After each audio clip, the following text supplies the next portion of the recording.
बातमी ठाण्यात मनसे आणि ठाकरेंच्या सेनेच्या मोर्चाला सुरुवात झालेली आहे। ठाणे महानगरपालिका मुख्यालयावर हा मोर्चा धडकणार आहे। ठाणे महापालिकेतील भ्रष्टाचार आणि विविध समस्यांबाबत हा मोर्चा काढला गेलाय। शरद पवारांच्या राष्ट्रवादीचाही या मोर्चाला पाठिंबा आहे। जे संपूर्ण ठाण्यातील विविध समस्यांबाबत हा मोर्चा जो आहे तो सध्या निघालेला आहे। ठाणे महानगरपालिकेवर हा मोर्चा धडकणार आहे। भास्कर जाधव, राजन विचारे या धडक मोर्चात सहभागी झालेले आहेत। जोरदार घोषणाबाजी सध्या सुरू आहे। ठाण्यातील वाहतूक कोंडी असेल, पाणी टंचाई असेल, अनेक भ्रष्टाचारी मुद्द्यांवरून ठाकरे गट मनसेचा ठाण्यात हा सध्या मोर्चा निघालेला आहे। पवारांच्या राष्ट्रवादीचा देखील या मोर्चाला पाठिंबा असल्याचं दिसतंय। गडकरी रंगायतन ते ठाणे महापालिका मुख्यालयापर्यंत हा मोर्चा सध्या निघालेला आहे।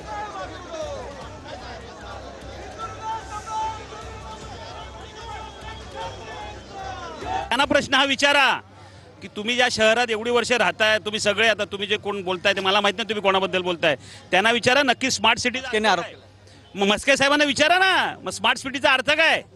तुम्ही आता खासदार आहात, ही नक्की स्मार्ट सिटी आहे का? हे भिंती रंगवल्या म्हणजे स्मार्ट सिटी होत नाही, त्यासाठी चांगली कामं करावी लागतात। काय तळापाळीची दुर्दशा सगळीकडे। आता हे केले, आतमध्ये जा जरा, हे गडकरी रंगायचं आताच केले ना, आतमध्ये जा, तुम्हाला हाताने असं काढून टाकेन मी। हे सगळे काय मटेरियल वापरले ना त्याचं नकाने काढून त्या ठिकाणी आज संबंध या गोष्टीचा सुप्रीम कोर्टापर्यंत यांची प्रकरणं गेलेली आहेत। आणि असं असताना आज तुम्ही बघितलं असेल 337 कोटीचा व्यवहार काय झाला, कुठे पैसे खर्च झाले, हे आजही त्या ठिकाणी त्याचा हिसाब लागत नाही।